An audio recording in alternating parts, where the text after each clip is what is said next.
Tema con el doctor Alberto Alves de Lima, que es el director del Instituto Cardiológico Buenos Aires, porque generalmente todo esto provoca incertidumbre. Dice, ¿me puede pasar a mí? ¿La muerte súbita me puede ocurrir a mí? ¿Tengo el estrés, los problemas cardiológicos para que ocurran? Ahora vamos a repasar otros casos de muerte súbita que también conmocionaron. La muerte de Lucas Molina golpeó duro a Independiente en 2004. El arquero de 20 años sufrió una muerte súbita en medio de un partido. 3 años después, algo similar se vivió en un juego de la Liga Española, cuando el jugador de Sevilla, Antonio Puerta, de 22 años, sufrió un paro cardiorrespiratorio. Como ocurrió con Beltrán Bombau, el chico de 14 años que murió en el club de amigos en abril de este año. Otra chica de la misma edad murió en Córdoba en 2011 tras una descompensación de una clase de gimnasia de la que nunca pudo recuperarse. En 2013, otras muertes sorprendieron a jóvenes deportistas. Alba Nieto, una físico-culturista mendocina de 30 años, murió en medio de una rutina de ejercicios.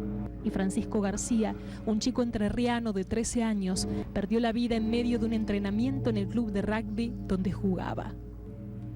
La muerte en medio de una actividad deportiva también enlutó al fútbol del ascenso y se cobró la vida del jugador de La Ferrere, Héctor Sanabria, quien sufrió un infarto en pleno partido.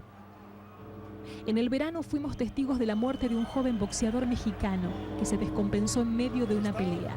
Y en marzo, la de Mateo Uriburu, el rugbyer de 17 años, sufrió una arritmia mientras estaba de gira por Sudáfrica con San Isidro, el club de sus amores. La conmoción se adueñó de Córdoba el domingo de Pascua con la muerte de un joven de 27 años tras el medio maratón que se corrió en la ciudad. Y en julio pasado, un joven de 26 años falleció en un gimnasio de Recoleta luego de descompensarse durante una clase de CrossFit. Ahora la muerte de Horacio Massa, el marido de Dolores Candanvers, en medio de un partido de fútbol a los 47. Vuelve a alertarnos sobre los riesgos de hacer deportes sin los controles necesarios. Una nueva muerte nos llena de dolor, pero también de dudas sobre hasta dónde es posible prevenir un final tan inexplicable.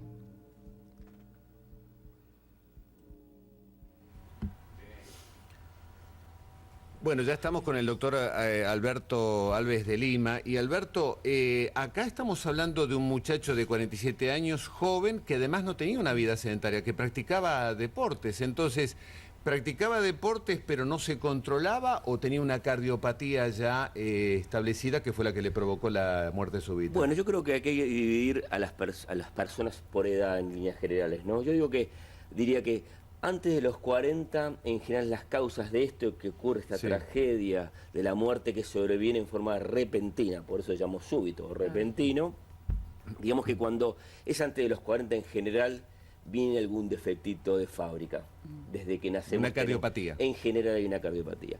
Después de los 40, 50, sobre todo después de los 50, empieza a tener mucha prevalencia lo que es la enfermedad moderna, de la enfermedad de las arterias coronarias que se van obstruyendo con colesterol y que de golpe en un momento se obstruye la arteria y produce una falta de irrigación del músculo cardíaco y a partir de ahí sobreviene un cortocircuito que lleva a una arritmia que le impide al corazón cumplir su función. ¿Y el tiene que ver con la edad?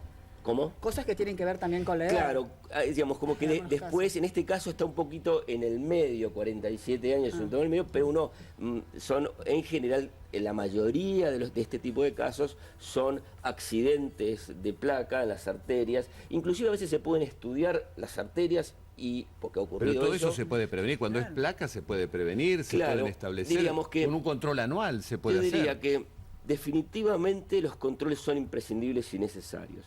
Lo que sí es que no nos pueden blindar.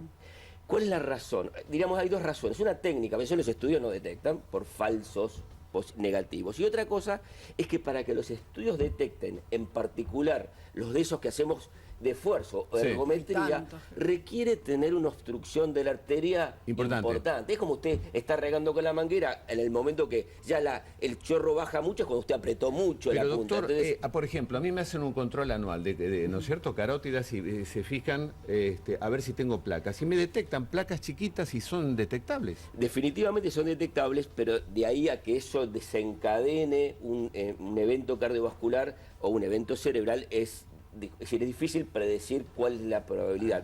Por eso acá lo importante es lo que hablamos siempre desde el Instituto Cardiovascular en cuanto a la prevención, sí, porque son 3 medidas básicas que tienen que ver con comer en base a frutas y verduras, no fumar y hacer actividad física, porque justamente esas cosas que vemos en los deportistas, de alguna manera parecería que algo tiene que ver con la actividad física. Yo diría que bueno, por supuesto que hay que adaptar la actividad física a la edad de la persona y chequearse antes de empezar. Hace un rato hablaba con uno de sus productores sobre si en el colegio era necesario, los papás, definitivamente, todos deberían ir con un chequeo, un certificado antes de hacer un campeonato de fútbol en un ámbito como puede ser una cosa tan cotidiana como jugar al fútbol en el colegio. Lo que podemos hacer es, usted nos puede dividir, por ejemplo, ¿qué se recomienda para personas de más de 40 años que quieren simplemente ir a jugar al fútbol, tantos que se reúnen, tienen 40, 50 años? ¿Qué controles debería hacer para poder ir a jugar? Y también en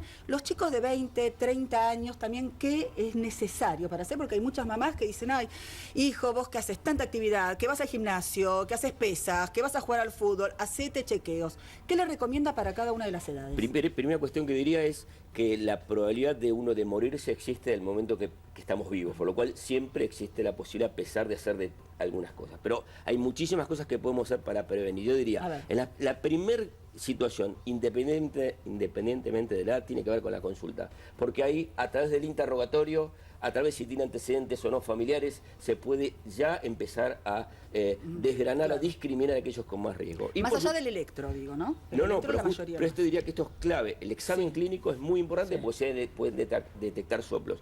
El electrocardiograma es muy importante y todos los que van a hacer un deporte deberían tener el examen clínico. Insisto con el examen clínico, porque no es un electro, hágaselo una guardia y venga, sino que hacer el electro, que hay que lo interprete junto al examen clínico, y en algunos casos es necesario o tanto hacer una prueba de esfuerzo o también estudios de imágenes como es la ecografía, que es como cuando se ven a los bebés en la panza, donde es posible ver el corazón y ver si existen algunas alteraciones. La ecografía, por ejemplo, es la que se hace en carótida, se hace en los lugares más comprometidos para ver si hay placas que pueden después generar. Claramente, y aparte es un indicador de la presencia del problema y que hay engrosamiento o esclerosis o endurecimiento de la arteria, que hace que esas personas requieren una atención, un cuidado en cuanto a la rigurosidad de los controles distintos a aquellos que no las tienen. Pero ahora, más allá de que todos nos tenemos que morir, pareciera, da la sensación, doctor, nos deja esa sensación, corregime si me equivoco,